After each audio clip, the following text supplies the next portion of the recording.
Olá para quem está chegando, aqui é Beatriz Lotti, da Aplicar Conteúdos em Saúde. Eu sou farmacêutica, sou especialista em aplicação de injetáveis. E nessa live, nessa aula ao vivo, eu vou falar sobre diversos aspectos relacionados à técnica de aplicação intramuscular e subcutânea para garantir a via de aplicação certa, ou seja, nós vamos aqui falar de aspectos que são importantes para você quando fizer a aplicação de injeção, seja na farmácia, seja na unidade básica de saúde, seja no hospital, para você garantir que você vai realmente aplicar aquela injeção intramuscular no músculo e aquela injeção que é subcutânea no tecido subcutâneo, ok? Quem estiver assistindo aí, comenta, por favor, aí no próprio texto do vídeo. Eu estou ao vivo no Facebook, na página da Aplicar Conteúdos em Saúde e também no Instagram, na página da Aplicar Conteúdos em Saúde, tá bom? Então, quem estiver assistindo aí, comenta, deixa um comentário aí informando de onde você é, tá bom? E super importante vocês comentarem, quem estiver assistindo, se está ouvindo bem, se está assistindo bem, se está tranquilo de acompanhar o que eu estou falando. Como eu estou em 2 lugares, eu fico meio perdida. Mas vamos lá, me fala se estão ouvindo. Já vi que tem aí algumas pessoas, principalmente no Instagram. De onde vocês são? Mariana, Elisângela, são farmacêuticas, são enfermeiras? Me conta qual é a sua profissão, onde está trabalhando hoje, se trabalha em farmácia, se é em outro tipo de estabelecimento de saúde. E de qual cidade vocês são também. Vamos lá. Acho que o pessoal está chegando, né? Muito bem. Antes de começar a falar do conteúdo, eu queria comentar que eu postei aí algumas pessoas, quase 100 pessoas participaram de um quiz que eu publiquei no WhatsApp. Também publiquei por e-mail para as pessoas que já estão cadastradas na Aplicar Conteúdos em Saúde. Também divulguei no Facebook, no Instagram. Teve muita gente aí que participou do questionário. Quem está participando aí agora da live, fez o questionário, respondeu. Como é que foi? Tem alguns nomes aí meio conhecidos. Eu dei uma olhada em quem respondeu. Tem bastante coisa interessante para falar nessa live aqui, pessoal. Então, eu vou começar, até porque estou vendo que já tem várias pessoas aí participando. Depois deixe seus comentários, tá bom? Quem quiser deixar alguma sugestão de conteúdo, seja para alguma pergunta, né, para essa live, ou alguma sugestão de conteúdo depois, fique à vontade. Podem escrever aí, tá bom? Então, vamos lá. Nesse quiz que eu publiquei, eu acho que eu publiquei ele antes de ontem, ou foi ontem, eu não estou me lembrando muito bem. Tanta coisa que a gente faz, né? Tinha 8 perguntas. E essas perguntas estavam relacionadas aos aspectos que nós vamos falar aqui. Ah, legal, Mariana. Mariana de Betim está ouvindo. A Carmen comentou também, deve estar ouvindo bem aí, né, Carmen? Se não estiver ouvindo, comenta. Outra coisa, às vezes acontece da minha conexão estar ruim. Se você está no Facebook e a conexão ficou ruim, pode ir no Instagram ou vice-versa, tá bom? Porque às vezes um dos dois cai. Vamos torcer para não cair hoje, né, gente? Vamos lá. Então, olha só, nessas 8 perguntas, eu coloquei assuntos que estão relacionados às técnicas de aplicação e são aspectos que estão relacionados a garantir que a injeção que você vai fazer tem que chegar no tecido-alvo, né? Que pode ser o tecido muscular e pode ser também o tecido subcutâneo, né? Então, nas 2 primeiras perguntas, eu falei sobre o uso da prega, que seria, no caso dessas perguntas, a prega cutânea ou prega subcutânea. Vocês vão ver essas 2 nomenclaturas quando estiverem estudando. Quem quiser fazer um curso comigo, tem vários cursos presenciais agendados aí esse ano ainda, e eu vou lançar um EAD em breve. Então, se você não está cadastrado na Aplicar, se cadastre, entra no blog, faz o cadastro para você receber as notícias aí desse EAD. Então, vocês vão ler nos conteúdos que estão no meu blog ou no curso ou em qualquer literatura que você pesquisar, você vai encontrar a terminologia prega cutânea ou prega subcutânea, é a mesma coisa. Quando é uma prega cutânea, subcutânea ou prega subcutânea, você vai usar sempre dois ou três dedos, tá vendo? Você vai fazer uma pinça dessa forma. E com essa quantidade de dedos, você consegue, olha só, vamos usar meu modelinho aqui, hein? Vamos lá. Se você fizer uma pinça, é claro que aqui, gente, não fica perfeito, mas é só uma representação. Se você fizer uma pinça desta forma, tá vendo? Com 2 ou 3 dedos, você vai evidenciar esse tecido aqui, que na minha esponja é o tecido subcutâneo, tá, gente? Aqui é a pele, aqui é o tecido subcutâneo e aqui embaixo é o tecido muscular. Então, quando você faz essa pinça com 2 ou 3 dedos, você consegue garantir que a injeção subcutânea seja feita nesse tecido. Por quê? Porque às vezes você vai ter um paciente que vai ter essa espessura de subcutâneo muito grande, não é? Então, olha só, a pele dele é bem fininha, como a de todo mundo, geralmente tem uma espessura de 2 milímetros, tem muito subcutâneo, logo lá longe está o tecido muscular. Muita gordura, muito tecido subcutâneo. Esse caso aqui já é uma pessoa mais magrinha, tem pouco tecido subcutâneo, ok? Se no paciente ou no outro, é recomendado que se faça a prega subcutânea para garantir que o medicamento vai ser aplicado no tecido subcutâneo e não no tecido muscular. É claro que numa pessoa magra ou numa criança, o risco é muito maior do medicamento chegar no tecido muscular, porque tá vendo? A distância entre a pele e o músculo é muito pequena. Então, você tem sempre que fazer essa prega subcutânea, tanto no paciente obeso quanto no paciente magro. Só que, o que acontece é que, hoje em dia, existem agulhas muito curtas. Foram lançadas aí nos bons últimos, há uns 10 anos mais ou menos, e outras lançadas há menos tempo, mas são agulhas muito pequenas. Agulhas, por exemplo, de 4 milímetros apenas, ou de 5 milímetros, você não precisa fazer prega. Ou seja, você pode aplicar a insulina, no caso é com uma caneta, você vai aplicar com um ângulo reto e não precisa fazer aquela prega que eu falei para vocês. Em quais casos? No caso, quando você utilizar uma agulha de 4 milímetros. Essa agulha está fechadinha, mas pela cor vocês vão conseguir identificar.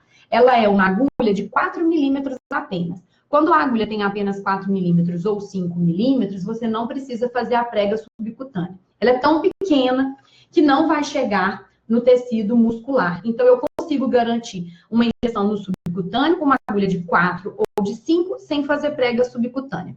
Qualquer agulha com 6, 8 milímetros ou 12,7 ou 13 milímetros para aplicar a injeção subcutânea, você tem que fazer a prega subcutânea. Senão a injeção vai ser feita na via errada, que é no tecido muscular.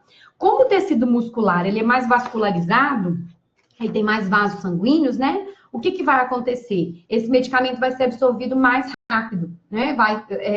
Você vai ter um efeito mais rápido do medicamento. O que não é positivo, porque no caso da insulina, por exemplo, você precisa que esse medicamento seja absorvido gradualmente, em várias horas. E à medida que ele vai sendo absorvido, ele vai controlando a glicemia do paciente no tempo certo. Agora, se você aplica ele no músculo, ele absorve muito rápido.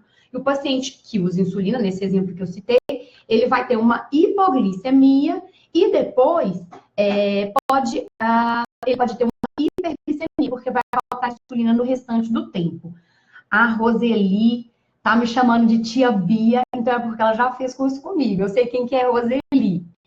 De Recife, né, Roseli? Tá ouvindo? Não? Tá baixinho? Vou ficar mais perto, vamos ver se melhora, tá? Vai me falando se tá conseguindo ouvir. Então, olha só, tá vendo? Eu tenho alunos, gente, a gente não esquece, né? Não esquece dos alunos, o aluno não esquece do professor. É tia Bia mesmo, Roseli. Então, tá certo. Fazer prega subcutânea, sim, exceto quando a agulha é pequena, com 4 ou 5 milímetros, que aí não precisa, gente, é dispensável.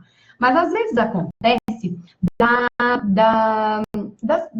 pessoa que usa insulina frequentemente, dela ter o costume de fazer sempre a prega subcutânea, porque ela sempre fez dessa forma. Aí, de repente, ela começa a usar uma agulha muito curta e ela quer continuar usando a prega. Pode, não tem problema nenhum. Já aconteceu de algum pai e mãe de criança, ou às vezes até uma pessoa que se auto-aplica, adolescente ou adulto, me falar isso. Falar, eu continuo usando a prega subcutânea. Tudo bem, ela é dispensável com agulhas muito curtas, mas pode fazer, tá bom? A outra pergunta, ainda falando sobre aplicação subcutânea, é a seguinte: entre as agulhas para aplicação de insulina, quanto menor o comprimento, maior a garantia de aplicação na via subcutânea. Teve gente que metade, na verdade, das pessoas que responderam esse questionário, esse quiz, responderam que essa frase estava falsa. Só que, na verdade, essa frase é uma verdade, tá? Na verdade, é uma verdade. Peraí, calma. O que eu acabei de dizer é uma verdade. Entre as agulhas para aplicação de insulina, quanto menor o comprimento, maior a garantia de aplicação na via subcutânea.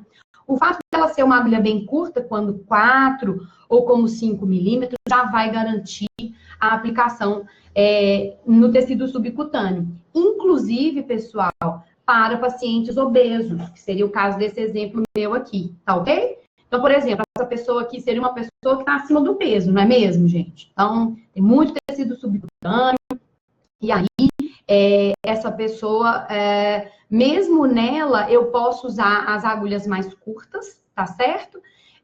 Que vão garantir a aplicação na via subcutânea. Porque como a gente pode ver nesse meu modelinho, que ele está representando bem a realidade, a pele, mesmo de uma pessoa obesa, ela tem uma espessura muito fina, assim como de uma pessoa magra, tá certo? Ou de um local magro, tá bom?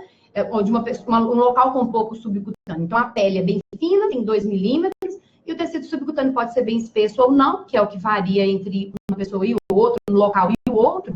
E você pode, sim, utilizar agulhas com menor comprimento. Isso vai garantir a aplicação na via subcutânea, tá? Então, agora que eu já expliquei que, inclusive, no obeso, pode-se usar agulhas curtas, eu já falei da resposta do número 4. Para quem participou aí do quiz, não sei se vai lembrar, mas vamos lá. Na número 4, eu falei assim, somente crianças e adultos magros podem usar as agulhas mais curtas para aplicação subcutânea. Por exemplo, 4, 6 milímetros. Não é verdade. Essa frase está falsa, tá bom? Ah, legal, gente. O pessoal tá falando para colocar fone para ouvir. Legal, boa ideia aí. Gente, probleminha técnico aqui. Eu, para variar, esqueci de colocar os cabos ligados nos lugares corretos. Aqui eu tô vendo que a minha bateria do computador tá quase acabando. Então, eu vou só sumir da tela um minuto. Um segundo. E vou conectar, tá? É bom que quem quiser tomar uma água aí, aproveita. Mas é rápido. É muito cabo, gente. Eu ainda tô me adaptando aqui. Eu tô de casa nova. Aí, ó. Pronto, já vai ajeitar.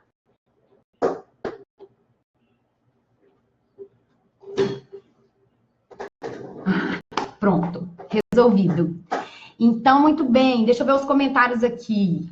Ah, legal. A Verônica já fez um curso comigo em Aracaju. Adoro essa terra, gente. Adoro o povo do Nordeste, adoro essa terra. Rosilia, Verônica, parece que tem um pessoal do Maranhão em peso. Que legal. Bom que vocês irem se identificando. E já deixa eu aproveitar o intervalo aqui para dar umas dicas. Quem ainda não se cadastrou no meu blog, é só entrar. www.aplicarconteudosaude.com.br. Lá você se cadastra. E aí, toda semana, eu estou publicando conteúdos novos. Assim, se você estiver cadastrado, você vai receber o conteúdo gratuito e vai receber novidades, porque eu estou com algumas novidades aí daqui para frente, eu já até adiantei, né? Eu vou lançar um curso EAD e os primeiros inscritos vão ter um desconto. Então, se você tem interesse em participar desse curso, se cadastra. E em breve eu vou liberar um formulário para pré-inscrições até a semana que vem. E aí, quem tiver interesse em participar da primeira turma, já aproveita, né? Esse EAD tem o objetivo de reciclar os conteúdos para quem já faz aplicação de injeção e também para quem quer aprender. E ele, apesar de ser à distância, ele vai ter vários momentos ao vivo, tá? Exclusivo, claro, para quem está inscrito no curso, e um módulo presencial posterior, tá bom? Com várias cidades diferentes. Mais informações eu vou passar aqui para frente. Gente do céu. Ai, meu Deus. Probleminha técnico aqui. Desculpa quem está no Instagram aí. Vamos lá. Então, continuando. Para aplicar insulina, a escolha do ângulo 90 ou 45 graus depende do tamanho de agulha a ser usado e da espessura de tecido subcutâneo do local da injeção. Vamos lá. Sim, a escolha do ângulo, né, numa aplicação de insulina, por exemplo, se você vai usar 90 ou 45 graus, vai depender, sim, do tamanho da agulha que você vai usar e da espessura de tecido subcutâneo. Então, como eu disse antes, as agulhas de aplicação de insulina, existem agulhas de diversos tamanhos, certo? Existem agulhas tanto para aplicar, tanto de 4, quanto de 5, como de 6, 8 e 12,7 milímetros, tá certo? Tamanhos de agulhas. E dependendo da agulha que o seu paciente tem disponível, você vai utilizar o ângulo de 90 graus ou de 45 graus. Vamos lá. Se a gente estiver falando de insulina, como a gente está falando de insulina especificamente, mas isso também vale para outros medicamentos. Falando de insulina e de outros medicamentos que são de autoaplicação, tá certo? Quer dizer, você vai orientar o seu paciente a ele fazer a autoaplicação. Sempre que possível, o ideal é que ele use agulhas que exijam dele um ângulo de 90 graus, ângulo reto. Porque esse ângulo é muito difícil ele errar. Ele vai fazer a aplicação de forma correta, ou seja, aqui está o local da aplicação, ele vai fazer 90, não tem erro. 45 já é meio confuso, a pessoa costuma errar ou não entender o que é 45 graus. Então, o ideal é 90 graus. E quanto menor a agulha, maior a probabilidade dele usar ângulo de 90 graus.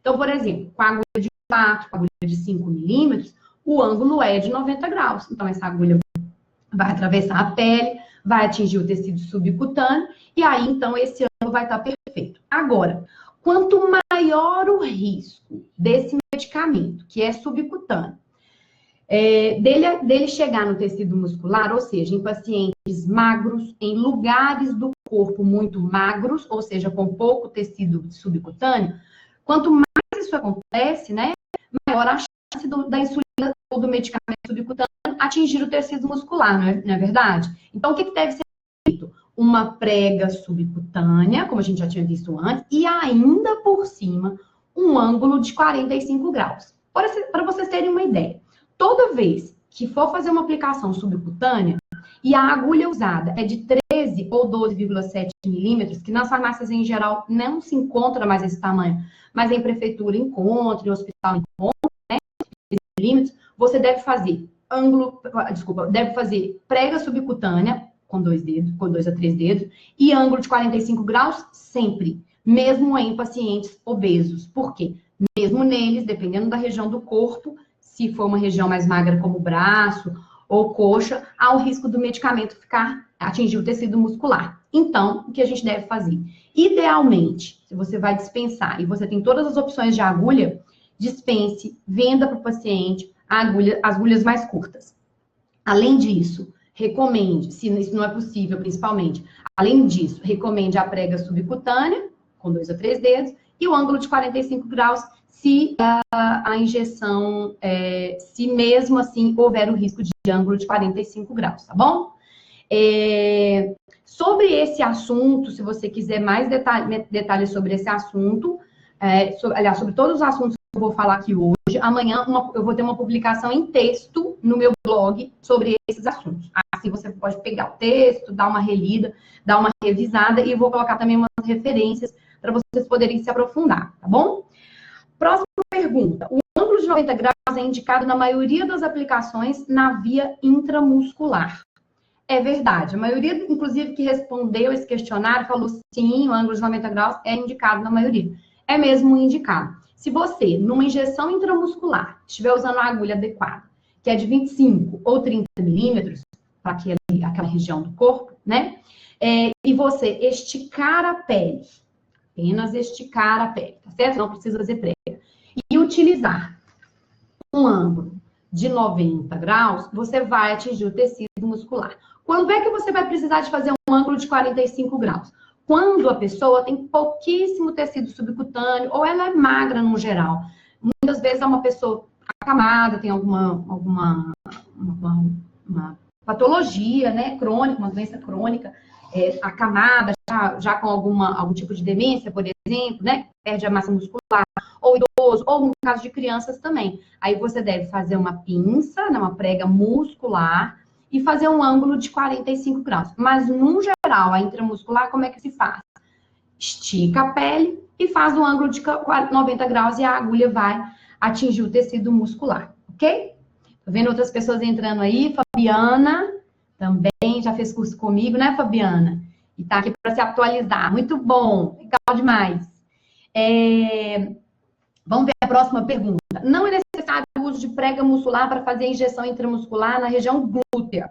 A prega pode, inclusive, aumentar o risco de aplicação no subcutâneo. Lembra que a gente está bem abordando a técnica, como garantir a injeção, evitar, garantir a aplicação na via correta? Então, olha só, a pergunta que eu fiz aqui é, numa injeção no glúteo, ou seja, na região glútea, não é necessário fazer prega muscular? Verdade, não é necessário fazer prega muscular e a gente nem consegue. Imagina, na região glútea, se você for tentar fazer uma prega para evidenciar o tecido muscular, você nem vai conseguir. Você vai acabar evidenciando o subcutâneo e aí há um risco grande dessa agulha não chegar no músculo e sim ficar aqui nessa camada de subcutâneo, que é de gordurinha e que, inclusive, na região glútea, ela é muito espessa em qualquer adulto, no geral, principalmente nas mulheres. Então, a prega muscular é dispensável na maioria das injeções intramusculares. No glúteo, não precisa fazer mesmo, é só usar a agulha adequada. Eu tenho vários materiais que falam de indicação de agulha, quem quiser se aprimorar, tem um e-book meu no blog, que fala da indicação de agulhas, e tem também um artigo sobre isso. E aí você vai ver lá qual a agulha indicada, e então não é necessário fazer prega muscular, ok? Esticou, aplicou de uma só vez, com o ângulo correto, e a injeção vai ser aplicada no tecido correto, que é o tecido muscular, vai ter absorção adequada. Última pergunta. Agulhas com comprimento de 30 milímetros são ideais para injeção intramuscular na região glútea?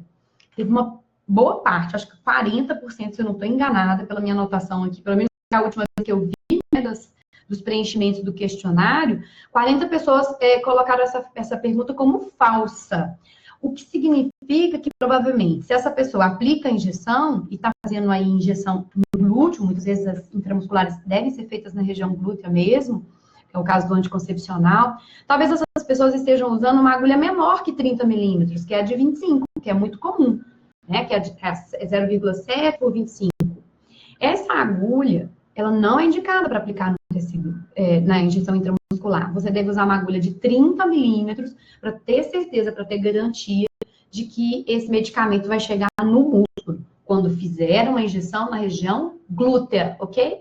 Então, na região glútea, seja dorsoglúteo, que é a porção posterior, que é mais comum, como na região ventroglútea, que é na lateral, aqui na região do quadril, você deve usar as maiores agulhas de 30 milímetros, não tem risco para o paciente, e mesmo assim, você vai ter mais segurança, porque você vai garantir que o medicamento vai chegar no tecido certo, e aí ele vai ser absorvido gradualmente, como deve ser, no tecido correto. Se você aplica numa via inadequada, por exemplo, se você aplica no subcutâneo, um anticoncepcional, você não tem como garantir que aquele medicamento, seja anticoncepcional ou outro, vai ter o efeito esperado, porque ele não vai comportar da mesma forma, ou seja, a absorção não vai acontecer no tempo certo, da forma planejada e programada, tá bom? Inclusive, ele pode voltar, né? Ele pode voltar pelo corte da agulha. Então, isso é um tema aí, uma questão bem importante, até me preocupo, né? Porque muita gente respondeu que essa questão estava falsa, e na verdade ela não é verdade. A verdade é que agulhas de 30 milímetros são ideais para injeção intramuscular na região glútea de adultos, viu, gente? Não de crianças. No caso de crianças, as agulhas indicadas são de 20 ou de 25 milímetros, vai depender bastante aí da espessura do local, né? Do local onde vai ser feita a injeção. E a agulha de 25 milímetros, ela é indicada para injeções na região do deltoide ou do vasto lateral, tá bom? Porque são regiões mais parecidas com essas aqui, com esse meu esponja aqui. Eu tenho a pele, eu tenho o subcutâneo bem pouco espesso, no geral, né, gente? Cada indivíduo é de um jeito. E aqui, logo, logo, eu tenho tecido muscular. Então, se eu fizer com a agulha de 25, vai chegar no tecido muscular tranquilamente. Agora, imagina a região glútea de uma paciente que se atenda aí, fazendo um anticoncepcional, e ela seja dessa forma, muito subcutânea. Lembrando que a esponja aqui, gente, dá até para medir, mas na vida real não dá, né? A gente fazer suposições. Então, use a agulha de 30 para garantir essa aplicação. Ok, pessoal? O Wellington também está participando. Legal, Wellington, você está gostando da aula. Deixem seus comentários. Para mim é super importante saber se o que foi abordado aqui atendeu, né, ao que você estava esperando. Não teve nenhuma pergunta sobre assuntos aí, sugestões, pelo que eu consegui acompanhar, né, dos comentários. Desculpa o dedo aí. De comentários, eu não vi, mas vocês me... Aliás, teve alguma aqui... Deixa eu ver se eu entendo. Bia, para intramuscular, lembrando que posso usar tanto a agulha cinza quanto a rosa. Olha, Roseli, a agulha rosa, ela tem um calibre muito grande. Não sei se você está querendo dizer rosa. A rosa, porque a cor do canhão da agulha, pessoal, ele está relacionado com o calibre da agulha, não com o comprimento. Então, por exemplo, você pode ter uma agulha rosa, com um canhão rosa, e todas elas vão ter um calibre de 1,2, tá? É uma agulha muito calibrosa. Você não precisa usar uma agulha tão calibrosa, Roseli, para fazer uma injeção intramuscular, tá certo? Você vai usá-la, por exemplo, para fazer a aspiração, para preparar a seringa. Aí sim, você pode fazer sim, tá? Mas ela você não vai usar para aplicar. A rosa não. A cinza, ela tem um calibre de 0,7. Aí sim, é uma agulha, um calibre razoável aí que você consegue preparar e também consegue aplicar sem causar muita dor, sem causar muito desconforto. Ok, pessoal? Então, eu acho que eu respondi essa pergunta. Se tiver mais alguma pergunta, pessoal, pelo que eu tô vendo que foi só essa da Roseli, pergunta técnica, né, de assuntos aí. Se vocês querem deixar sugestões de conteúdo e outras perguntas, coloquem aí. O vídeo vai ficar à disposição e eu deixo as perguntas que aparecerem para a próxima live na semana que vem, tá bom? Bem provavelmente que seja na quarta-feira, que vai ser dia 25, não é isso? Então, no dia 25 eu vou fazer mais uma live às 21 horas. Quem gostou, compartilha, comenta, manda aí nos grupos de WhatsApp. Eu sei que tem vários grupos com vários farmacêuticos. Se você gostou, se não gostou, desculpa aí a falha técnica, principalmente para quem estava no Instagram, viu, gente? Que o celular caiu. Oh, meu pai. Problemas, né? Mas é isso. Então, quarta-feira vai ter mais live. Quem não está cadastrado, se cadastre para receber mais conteúdo e compartilhe. Deixa eu ver a pergunta do Rodrigo. Rodrigo está perguntando sobre citoneurin no braço. Os clientes preferem no braço e ele prefere no glúteo. Olha, Rodrigo, na verdade, qualquer injeção, inclusive do citoneurin, o ideal é que vocês apliquem, que todo mundo aplique mesmo na região glútea. Qual que é a única exceção que eu sugiro? Que eu oriento. Se você vai aplicar uma vacina tetânica, por exemplo, que é um medicamento que na bula, na literatura do fabricante, está determinado que tem que aplicar no deltóide, assim como acontece com todas as vacinas intramusculares praticamente, você vai aplicar no deltóide. Se não está designado dessa forma, opte por aplicar na região glútea. Explica para o paciente que é mais confortável, apesar dele não acreditar, né, Rodrigo? Demonstra para ele que é mais seguro. A região do deltóide é uma região que tem mais, uma quantidade maior de nervos que podem ser lesionados na hora da aplicação, e o fato do músculo ser muito pequeno, isso vai causar mais desconforto na hora da aplicação, né? Então, o ideal é aplicar realmente na região do glúteo, tá? Eu não me recordo, tá? Não sei de cor as coisas que estão em referências dos medicamentos, até porque eu não trabalho hoje em farmácia aplicando no dia a dia, mas se eu não estou enganada, na citoneurin não está especificando que só pode aplicar no glúteo. Se vocês souberem aí, podem comentar, tá bom? Mas se não está dando exclusividade para o glúteo, você até pode aplicar no deltóide, mas dê a opção de região glútea. Como citoneurin é um medicamento que você faz muitas injeções, né? É um tratamento de certa forma prolongado, mais importante ainda é fazer na região glútea. Então, você pode instituir para ele, Rodrigo, que você tem que fazer rodízio, então, que uma injeção foi feita no deltóide, a próxima vai ter que ser feita na região glútea, tá? E revezar. De um lado, um deltóide, outro deltóide, um glúteo e o outro. Assim, você realmente vai estar dando um intervalo de tempo para o medicamento ser absorvido completamente, para a cicatrização daquele corte da agulha acontecer, e isso causar menos riscos de complicações no local da injeção, tá? Mas sempre preferi a região glútea. Eu tenho 4 vídeos muito legais que eu fiz no ano passado sobre cada uma das regiões de aplicação do tecido muscular. E aí eu falo de cada uma delas. Sugiro vocês darem uma olhada lá no blog. Eu vou colocar o link também aqui no comentário no vídeo, viu, Rodrigo? Vou te marcar no comentário. E aí vocês podem se aprimorar mais sobre esse tema, que seria aí as regiões de aplicação intramuscular. Pessoal, vou terminar por aqui, já está dando 30 minutos. Agradeço a participação, muitos comentários. Estou vendo que o Fernando está comentando que não tem aula disso na universidade, então todo conhecimento é bem-vindo, né? É verdade, né, Fernando? Às vezes a faculdade até tem uma aula, mas é uma aula muito curta, muito teórica. Quando a gente sai da faculdade, vai para a vida real. Não sei se com vocês aconteceu, se está acontecendo, mas comigo foi assim. Fui trabalhar em drogaria, eu trabalhei em farmácia hospitalar, depois fui para drogaria, mas cheguei lá, eu não lembrava mais como é que segurava uma seringa, como é que aspirava e tudo mais. Então, realmente, estudar, aprimorar, fazer aulas que tenham uma abordagem prática vai ajudar muito. Por isso que eu estou lançando esse EAD. Ele é à distância, porque tem gente no Brasil inteiro que me segue, que está cadastrado no blog. Com o EAD eu consigo chegar mais perto da maioria das pessoas.